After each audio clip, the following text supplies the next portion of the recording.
Tudo bom, Miro? Como você tá? Tudo bem, Thalita? Tô tranquilinho. Você também tranquilinha? Pronta para a festa do Tranquilinho Barão? por aqui também. Oi? Pronta para a festa do Barão Tararé? Para a Tem festança? festa do Barão no dia 16. Eu vou estar por lá, já confirmei com o Miro. Aliás, festa boa. Eu nunca fui, mas todo mundo que vai fala muito bem das festas do Barão, né? Sempre o pessoal adora, vai. Então vai ser minha primeira vez ali na festa do Barão. Vai ser bem bacana. Dia 16, pessoal. É É... isso. Miro, eu tô Divertido, tranquilinha. Thalita. É divertida, né? Pois é, É o pessoal divertido. fala.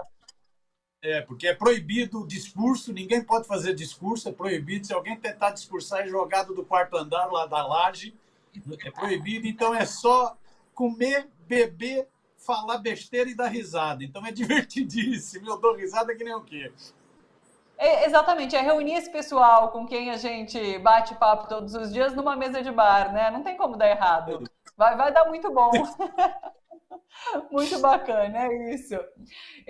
Miro, eu tô falando assim, eu tô tranquilinha, assim, mas fico meio revoltada quando vejo essas notícias, principalmente essa que vem do Rio de Janeiro, né, que eu comentei agora no nosso giro de notícias, desse grupo de justiceiros, dessa milícia que se forma para, de alguma forma, aí, combater os ladrões no Rio de Janeiro. Assim, tem gerado uma discussão nas redes. Eu vejo, inclusive, muita gente, eu fico abismada com o quanto de pessoas apoiam ações como essa. É uma barbárie, não é? A gente chegar a esse ponto. O que acontece com o Rio de Janeiro nesse momento é uma barbárie, porque essas pessoas, é isso, elas vão atrás de jovens, muitas vezes negros, na maioria das vezes negros, que não se sabe se cometeram crimes ou não, e vão para bater, vão para ser violento, para cima de qualquer jovem negro e muitas vezes menor de idade. É tudo tão absurdo, mas é isso. A gente descobriu durante o governo Bolsonaro que há o de pior aqui no Brasil, né? Que exatamente são as pessoas que saíram do esgoto, né? O Leandro Forte sempre falava sobre isso, é o que saiu do esgoto. E nessa situação do Rio de Janeiro, a gente vê essas manifestações novamente, né? Como que você entende isso que está acontecendo? Então, Thalita, é isso que você diz, é deplorável, é lamentável, é triste, né? É barbárie pura, né? É um barato, porque o youtuber lá, o cara que fez o vídeo, a excitação dele com a violência. Não, vão dar porrada, vão dar pau em todo mundo. O cara tá excitado com a violência. Gostaria de saber se ele ia ficar excitado com essa violência, se esse bando, se essa horda, atacasse um amigo dele no bairro, atacasse um familiar dele, uma irmã dele, a avó dele. Eu gostaria de saber, porque é isso, é uma coisa tão a barbárie pura, que essa violência ela vai não crescendo se ela não for controlada, se ela não for investigada, se os responsáveis não forem punidos, né? Que isso transborda, transborda. Né? Então, o sujeito que está divulgando o vídeo excitado, né? Uma excitação pela morte, pela violência, pela porrada, ele devia falar, devia dar uma pensadinha, uma refletida. E se isso um dia atingir um familiar meu andando pelas ruas de Copacabana, por exemplo? E se isso atingir um amigo andando pelas ruas de Copacabana, por exemplo? Né? Porque é um risco, né? Porque isso é totalmente descontrolado, é barbárie pura, é selvageria pura. Né? Tem que ver quem financia isso. As milícias no Rio surgiram um pouco com esse espírito. As milícias era a Sim. coisa do seguinte, de proteger o local, né? Então garantiria proteção ao local. Só que quando deu poder aos policiais que viraram milicianos, né? Que a maior parte é policial, né? Quando deu poder a esses caras passaram a abusar do poder, passaram a cobrar taxa para tudo, passaram a controlar tudo, passaram a ameaçar. Então, se você tem que pagar pelo gato, você tem que pagar por tudo, por água, por luz, por condomínio, você paga por terra, né? Tudo.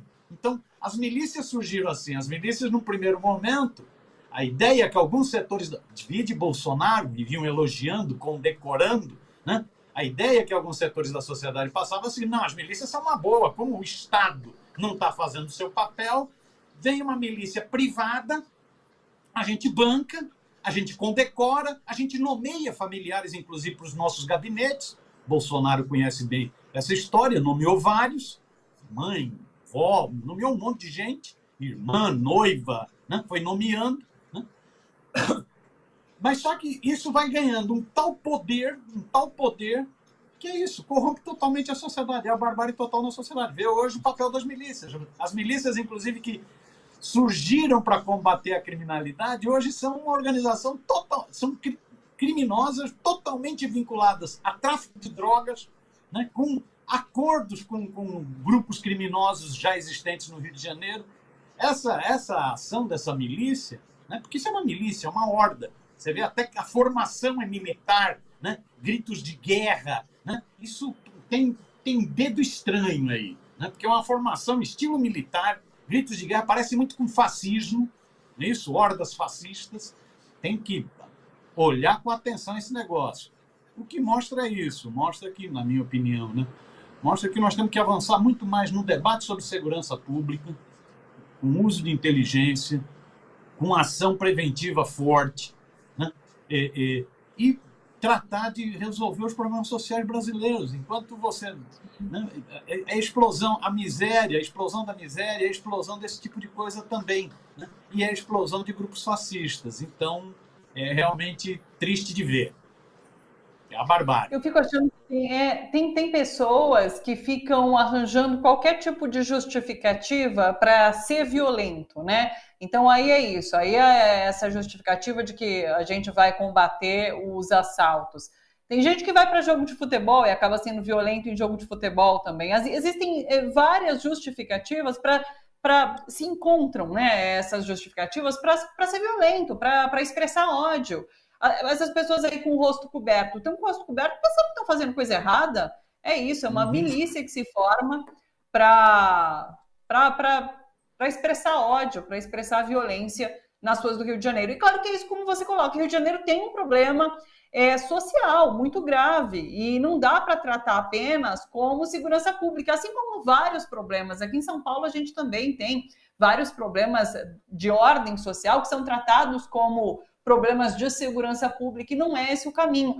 No entanto, nossos governadores, nesses dois estados principalmente, pensam dessa maneira, que sim, vamos tratar tudo como problema de segurança pública. Ontem, inclusive, a gente repercutiu uma frase do Flávio Dino por aqui, ministro da Justiça, sobre essa operação da Polícia Federal de apreensão de armas, né, de uma investigação internacional aí de tráfico de armas.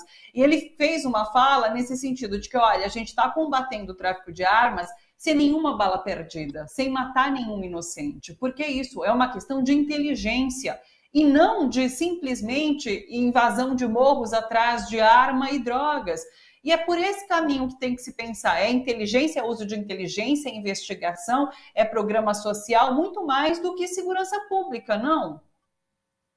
É isso. Não, você pega, no caso do Rio, você citou aí, o governador atual, o Cláudio, que é uma cria. O Cláudio pegou rabeira naquele Witzel, que era o cara que dizia da arminha. Era o cara que saía de um helicóptero saltitante numa avenida do Rio de Janeiro porque tinham matado uma pessoa. Né? Saltitante, alegre da vida.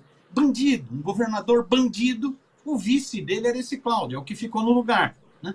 E é o discurso da violência, que é o discurso bolsonarista, que tem muita força em setores no Rio de Janeiro, principalmente em áreas controladas pela milícia. Né? É o discurso bolsonarista. Esse discurso nunca resolveu problema nenhum. No Rio de Janeiro, na época do Temer, foi feita uma intervenção militar.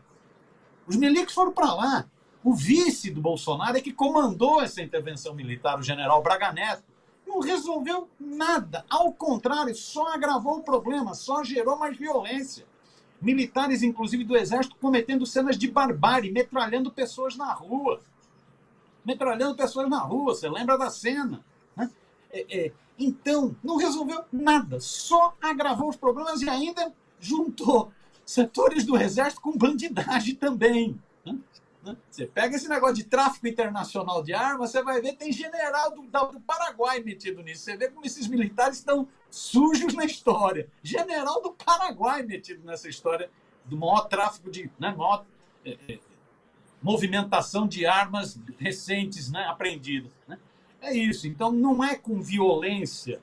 É evidente que é preciso uma política de segurança forte para evitar que cidadãos comuns não possam levar o filho à escola, não possam levar o filho a um posto de saúde, não possam levar o filho a uma creche, né?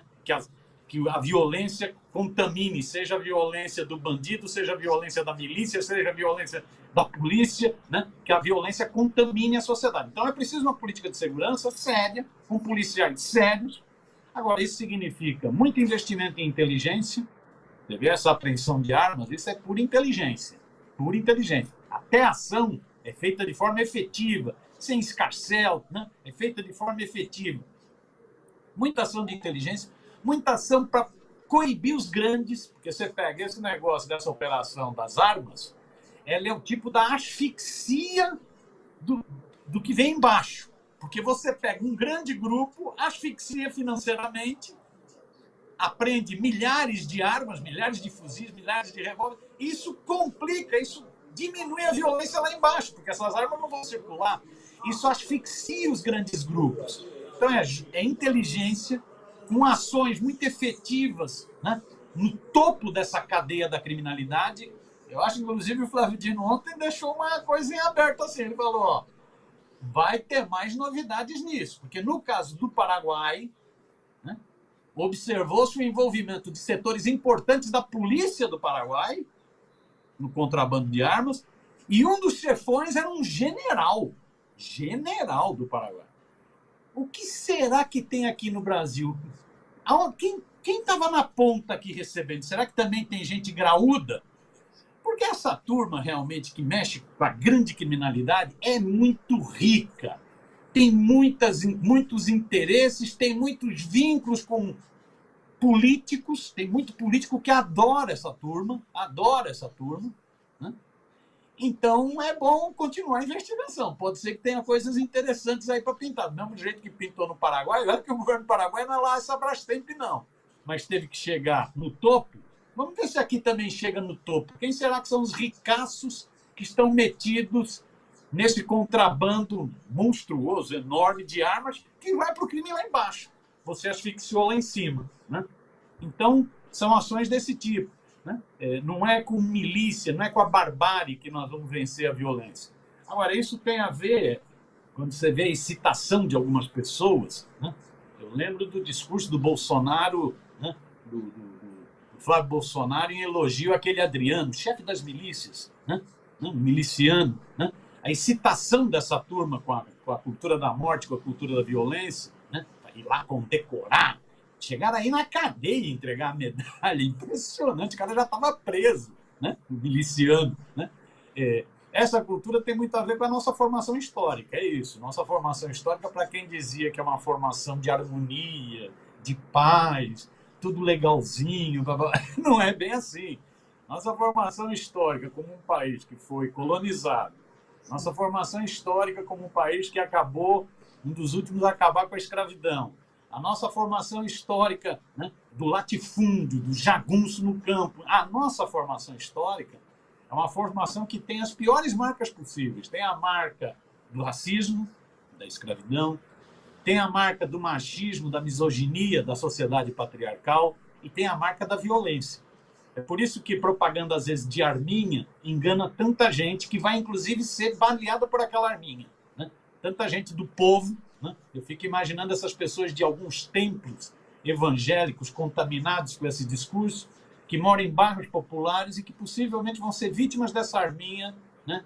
Que acabam endeusando. Endeusam a arma. Falam em cristianismo e endeusam as armas. Que coisa impressionante.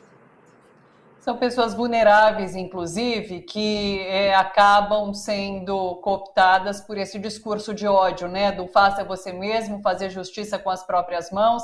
É isso, como você diz, a gente tem problemas profundos na nossa história que a gente precisa ir aos poucos resolvendo para poder mudar um pouquinho essa situação, porque a gente não dá para chegar nesse ponto de barbárie que é o que a gente está assistindo ali no Rio de Janeiro. É terrível, é aterrorizante. Outro dia eu vi no Twitter alguém comentando assim, no X agora, né? Não é mais Twitter. Alguém comentando, nossa, pintam um Rio de Janeiro que não é real.